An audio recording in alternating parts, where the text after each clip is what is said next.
अस्सलाम वालेकुम, मैं हूं मासूल और आप देख रहे हैं क्रिप्टो फिगर। पिछले काफ़ी दिनों से हमने आपके साथ जो बिटकॉइन के टेक्निकल एनालिसिस को काफ़ी सारे डिटेल जो है वो डिस्कस किया था, जिसमें काफ़ी सारी चीज़ों को जो है वो डिस्कस किया। कुछ ऑन चेन की चीज़ें थी, कुछ टेक्निकल एनालिसिस कोर्स की वीडियो भी थी। आज की वीडियो में जो है वो कुछ डेट्स को, उन डेट्स को आप किस तरीके से सीख सकते हैं कि किस डेट को बिटकॉइन जो है किस हिसाब से मूवमेंट करेगा, उस हवाले से कुछ चीज़ों को डिस्कस करेंगे। साथ में बिटकॉइन की मूवमेंट फैट के इंटरसेट के हवाले से जो है वो डिस्कस करेंगे और कोशिश करें कि वीडियो को शॉर्टर टाइम फ्रेम में खत्म करें। ओगला मोरेस, इनकी एक ट्वीट है, यहाँ पर आप देख सकते हैं। इनका ये कहना है कि स्क्वायरिंग प्राइस विद टाइम, ये गैन थ्योरी के तहत है। ठीक है, एस्ट्रोलॉजी कह लो या फिर आप गैन थ्योरी कह लो। ठीक है, गैन थ्योरी जो वो डेट एंड टाइम मैथमेटिशियन थे, इनको हमने इससे पहले भी डिस्कस किया। 1 अक्टूबर 25 सितंबर, 1 अक्टूबर, 18 अक्टूबर, 5 नवंबर, 10 नवंबर, 22 नवंबर, 11 दिसंबर और 30 दिसंबर अकॉर्डिंग टू गैन थ्योरी। ठीक है, बिटकॉइन जो ट्रेंड मूव जो है वो ले सकता है। अब आप ये सीखना चाहते हो तो ये वो किताब है, the trading rules that can make you rich, Edward D Dobson की। और यहाँ पर जो है वो ये इनके कुछ आउटलेट है। आप चाहो तो ओगला मोरेस, एस्ट्रो गैन 33, इनको फॉलो अप कर सकते हो, इस बुक को ले सकते हो। ठीक है, इनके जो कोर्सेज हैं वो काफ़ी ज़्यादा हाईली पेड होते हैं। आप चाहो तो इस बुक से भी जो है अच्छी खासी इन्फॉर्मेशन जो है वो ले सकते हो। अब ज़रा आ जाएँ रियल क्योसिकी को भी जो है वो आपको कंसिडर करना चाहिए, क्योंकि रियल क्योसिकी की भी जो प्रोडिक्शन 23 सितंबर के बाद की है, जो कि एक बेरिश प्रोडिक्शन है। तो आप रियल क्योसिकी की जो रिसेंट ट्वीट्स हैं उनको जाके पढ़ लोगे तो आपको काफ़ी ज़्यादा जो हेल्प आउट हो जाएगी। हम इसको इसलिए डिस्कस नहीं करें क्योंकि हमारी कंसंट्रेशन जो है वो डिस्टर्ब होती है अकॉर्डिंग टू अवर प्रोडिक्शन। इसको जो है वो तकरीबन हमने 2 महीने पहले रियल क्योसिकी को जो डिटेल डिस्कस कर चुके हैं अकॉर्डिंग टू 23 सितंबर। आप देखें तो गैलेक्सी कॉइन में रग पुल हुआ है, इसको शेयर करने की वजह कि कॉइन्स में रग पुल होते हैं, आप ज़रा मोहतात रहा करें। नेक्स्ट हमें नज़र आता है माइक्रो स्ट्रेटेजी ने बिटकॉइन जो है वो बाय की। यहाँ पर आपको नज़र आता है कहीं लिखा हुआ bitcoin has micro strategy has purchase additional 301 bitcoin for 60 million. यहाँ पर आप देख सकते हैं 20 सितंबर। जब भी माइक्रो स्ट्रेटेजी बिटकॉइन बाय करता है तो बिटकॉइन उसके बाद जो है वो क्रैश करता है। ऐसा अगर 20 दफ़ा उन्होंने बाय किया है और एक दफ़ा क्रैश नहीं किया, 19 दफ़ा क्रैश किया, तो ये प्रोबेबिलिटी रहती है, लेकिन हर दफ़ा जो है वो क्रैश करता है। 42,000 के राउंड अबाउट था। इससे पहले रिसेंट पास्ट डेज़ में जो बाय किए थे, जिस पे पीटर स्किफ ने जो काफ़ी ज़्यादा इनको तनकीद भी की थी, इन पे इनकी उस ट्वीट को जो रीट्वीट करके आंसर भी किया था कि आपने इतनी छोटी अमाउंट को क्यों बाय किया। इसका मतलब है कि आपको जो लगता है कि बिटकॉइन जो 10,000 तक भी जो जा सकता है। इसको भी हमने डिटेल डिस्कस किया था। तो इन शॉर्ट माइक्रो स्ट्रेटेजी जब भी बिटकॉइन बाय करते हैं तो मोस्ट प्रोबेबली ज़्यादा चांसेस ये होते हैं कि उसके बाद जो बिटकॉइन क्रैश करेगा, ऐसा हर दफ़ा होता है।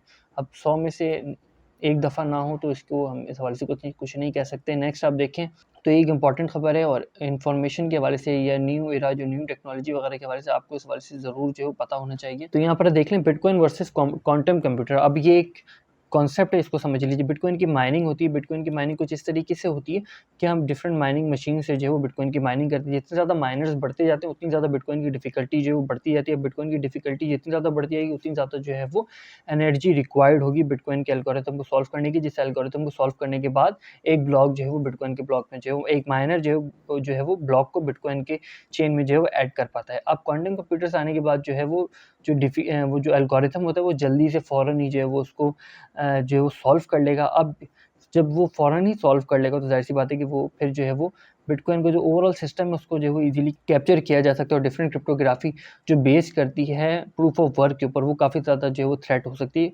क्वांटम कंप्यूटर से। अब दूसरी चीज़ है कि बिटकॉइन की डिफ़िकल्टी जो है वो हर 2 हफ़्ते के राउंड अबाउट जो ब्लॉक सिस्टम होता है उसमें तकरीबन 2 हफ़्ते का टाइम लगता है।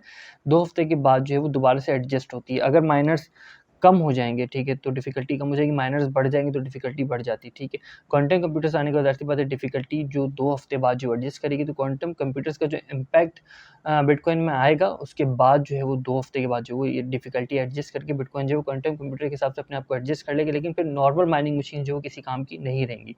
अब दूसरी चीज़ ये कि ज़ाहिर-सी बात है माइनर्स चाहेंगे कि वो ज़्यादा बेटकॉइन को जो माइन करें, ज़ाहिर-सी बात है वो ब्लैक मार्केट से जो वो क्वांटम कंप्यूटर्स को जो लेने की कोशिश करेंगे, जो कि काफ़ी ज़्यादा थ्रेटनिंग सिचुएशन हो सकती है बिटकॉइन के डिफरेंट माइनर्स के लिए, क्योंकि किसी एक माइनर ने भी अगर क्वांटम कंप्यूटर ले लिया तो बाकी माइनर्स के लिए कंपलसरी हो जाएगा कि वो भी जो है वो क्वांटम कंप्यूटर्स लें ताकि जो है वो कम्पीट कर सकें जो है वो दूसरे माइनर्स के ऊपर। तो इस हवाले से जो है वो ये तमाम चीज़ें आने वाले वक्त में प्रॉब्लम क्रिएट कर सकती हैं जो क्वांटम कंप्यूटर्स हैं। तो इथेरियम का प्रूफ ऑफ स्टेक जो है वो इस सिचुएशन में सिक्योर नज़र आता है, ऑल्दो कि काफ़ी ज़्यादा फ्लॉज हैं इथेरियम के प्रूफ ऑफ स्टेक के सिस्टम में, लेकिन एक पॉजिटिव चीज़ जो है वो फिर क्वांटम कंप्यूटर के जो थ्रेट होगा बिटकॉइन की डिफिकल्टी, बिटकॉइन की माइनिंग को, उससे जो है वो बच सकेगा। इसको डिटेल आने वाले वक्त में काफ़ी ज़्यादा जो हम डिस्कस करेंगे। इससे पहले तकरीबन 6 महीने पहले भी जो क्वांटम कंप्यूटर्स के हवाले से जो है वो ये डिफरेंट खबरें जो है वो चल रही थी। अब ज़रा देख लें तो फेड की इंटरेस्ट रेट 21 सितंबर 2022 तकरीबन 22 घंटे 59 मिनट्स या तकरीबन 21 घंटे जो है वो रह चुके हैं। इसको रिफ्रेश कर लीजिएगा। इसके बाद जो है वो सेकंड 2 नवंबर है, तो जो भी इंटरेस्ट रेट अनाउंस होगा उसके बाद 2 नवंबर तक मार्केट फ्री रहेगी इंटरेस्ट रेट के इम्पैक्ट से। बीच में जो है वो एक एफओएमसी की मिनट्स अनाउंस होंगे खाली, उसको जो हम डिस्कस कर लेंगे। मेजर और फ्यूचर इंडेक्सेस को देख लें तो दोनों ही जो वो हमें रेड नज़र आते हैं, लेकिन ओवरऑल ग्राफ पे क्या सिचुएशन वो देख लें। डेरबेट की ऑप्शंस की एक्सपायरी को ज़रूर कंसिडर करिएगा, जो कि तकरीबन 23 सितंबर की है। ये 23 सितंबर की प्राइस है और तकरीबन 20,000 के करीब थी, और 20,000 से नीचे आके जो 19,500 पे आ गई है। तो बिटकॉइन के लिए काफ़ी ज़्यादा चांसेस होंगे कि बिटकॉइन जो 19,500 पे ही रहे 23 सितंबर तक, अकॉर्डिंग टू ऑप्शंस, जो कि ज़्यादातर फॉलो होता है। नॉर्मली 70 to 80% फॉलो होता है। अगर प्राइस बहुत ज़्यादा नीचे आ जाएगी, 11,000 के करीब आ जाएगी, तब बिटकॉइन जो है वो, सपोज दैट के बिटकॉइन की प्राइस 23 सितंबर से पहले $11,000 हो गई, तो फिर 23 सितंबर वाले दिन जबकि मैक्सिमम प्राइस यहाँ होगी, तो बिटकॉइन पंप करके 11,000 से 15,000 या 14,000 तक आ जाता है। इससे पहले ऐसा हो चुका है, जब बिटकॉइन 17,000 तक क्रैश किया था, मैक्सिमम प्राइस 28,000 के करीब थी, तो उस एक्सपायरी में बिटकॉइन की प्राइस जो है वो 22,000 तक आ गई थी। इसको हमने पहले भी डिस्कस किया है। तो ये सिनेरियो रहता है, अगर बहुत ज़्यादा फ्लक्चुएट हो जाए तब जो है वो अट्रैक्ट करती है, ऑल्दो कि अगर ज़्यादा फ्लक्चुएशन नहीं होती तो यही मैक्सिमम प्राइस जो है वो रहेगी। ऑल्दो इसको मॉनिटर करते रहेंगे तो आपको एक आइडिया हो जाएगा कि काफ़ी सारे ट्रेडर जो ऑप्शंस ट्रेडिंग करते हैं उनकी क्या प्रेडिक्शन है बिटकॉइन के बारे से 23 सितंबर की। अब ज़रा क्रिप्टो बबल को आप जो है वो देख लीजिएगा, वीडियो काफ़ी लंबी हो जाएगी, क्रिप्टो बबल को भी कंसीडर करेंगे और वॉल्यूम फ्लो को भी कंसीडर करें। एज अ रिमाइंडर आपको जो पता होना चाहिए। अगर आप देखें शॉर्टर टाइम फ्रेम में मैं कर लेता हूँ S&P 500 इंडेक्स को, तो हमें क्या सिचुएशन नज़र आती है कि ये वो कुछ सिचुएशन है। आप देख सकते हैं 20 सितंबर और फिर जो है वो ये 21 सितंबर का यहाँ होगा, ये 20 सितंबर है। अब जो क्लोजिंग हुई है, ठीक है, लास्ट 15 मिनट की जो क्लोजिंग हुई तकरीबन, इसके बाद जो तकरीबन 17 घंटे जो है वो मार्केट क्लोज रहेगी, और क्लोजिंग जो है वो रेड कैंडल की सूरत में तकरीबन 3855 पे इसकी क्लोजिंग हुई है। और क्लोजिंग के बाद जो है फ्यूचर इंडेक्सेस ने जो है वो गेन करना शुरू कर दी, ऑल्दो कि एक तरह का फेक, ये जो है वो फेक रिकवरी भी हो सकती है, और लोगों को जो है वो ज़ाहिर सी बात है ट्रैप भी जो है वो हो सकता है। ऑल्दो कि डबल टॉप भी जो है वो काफ़ी अच्छी सिचुएशन में जो है वो हमें नज़र आ रहा है। शॉर्टर टाइम फ्रेम में तो उतना ज़्यादा कंसिडरेबल नहीं होता, लेकिन आरएसआई की पोजीशन अच्छी नहीं है। आप जब भी ट्रेड करो तो S&P 500 इंडेक्स, नैस्डैक का जो है लार्जर शॉर्टर टाइम फ्रेम का आरएसआई ज़रूर कंसीडर जो है वो कर लेना। लिक्विडेशन कुछ इतनी ज़्यादा जो है वो नहीं हो एज प्रेडिक्टेड, और लिक्विडेशन कम है तो मार्केट में ज़्यादा फेयर की सिचुएशन जो है वो हमें नज़र नहीं आएगी आने वाले दिनों में। लेकिन आप देखें तो BTC ये आउट है, तो दैट इज़ वाई थोड़ी बहुत रिकवरी नज़र आती है। जैसे ही इन होगा उसके 1 या 2 दिन बाद जो है बिटकॉइन जो है वो और ज़्यादा क्रैश करता हुआ नज़र आ सकता है। अगर आप देखें तो कोई खासा बाइंग प्रेशर हमें नज़र नहीं आता, ऑल्दो कि यहाँ से एक लिटिल थोड़ा बहुत बाइंग प्रेशर है, लेकिन साथ ही जो सेलिंग प्रेशर, लेकिन कोई खासा डिफरेंस नहीं है। 10 शार्ट को हम जो है वो एज अ ये सपोर्ट, हाई सपोर्ट रीजन जो कंसीडर कर सकते हैं। ज़रा देख लें वॉल्यूमेट्रिक नोट्स में क्या सिचुएशन चल रही है। तो वॉल्यूमेट्रिक नोट्स देख लेते हैं। तो ये वो कुछ सिचुएशन है शैडो एरिया में इस वक्त जो यहाँ पे कह सकते हैं कुछ अच्छा वॉल्यूम जो है हमें आज के दिन जो नज़र आया। ऑल्दो कि पॉइंट ऑफ कंट्रोल इस रेंज पे है। एक्सो चार्ट इस वक्त लोड नहीं हो रहा, क्योंकि काफ़ी सारी चीज़ें जो लोड हो चुकी है। मार्केट डेप्थ काफ़ी तेज़ी से जो चेंज हो रही, थोड़ी देर पहले बहुत ज़्यादा डेप्थ थी, उसके बाद फौरी जो डेप्थ चेंज हुई है। ऑर्डर्स को देख लें तो यहाँ पे 10 चार्ट पे भी देख सकते हैं। यहाँ पे देखना इजी, यहाँ पे सिर्फ आपने 10,000 लिखना है तो आपको नज़र आ जाएगा कि 10,000 पे Binance future, Binance, Coinbase pro, Kraken पे जो है वो अपॉर्चुनिटी लोग ढूंढ रहे हैं। तकरीबन 1700 के करीब जो है वो बिटकॉइन बाय करने की अपॉर्चुनिटी जो है वो लोग $10,000 पे जो है वो बिटकॉइन को जो है वो बाय करने की अपॉर्चुनिटी ढूंढ रहे हैं। साथ में जो है वो तकरीबन 252 BTC के जो बाय ऑर्डर ओवरऑल जो है वो तकरीबन 28,000 पे लगे में। स्ट्रॉन्ग रेजिस्टेंस बिटकॉइन को 20,000 के करीब फेस करनी पड़ेगी। तकरीबन 16,000 के करीब जो है वो बिटकॉइन फॉर सेल मौजूद है, ताकि इस रेंज से बिटकॉइन को ऊपर जो है ना जाने दिया जाए। फॉर फर्दर जो है लेटेस्ट आप देख लें तकरीबन 23 सेकंड पहले, 24 घंटे पहले जो बड़ी रेड है, इसको कल भी डिस्कस किया था। यहाँ पर आप आएँ तो खुद भी देख सकते हैं।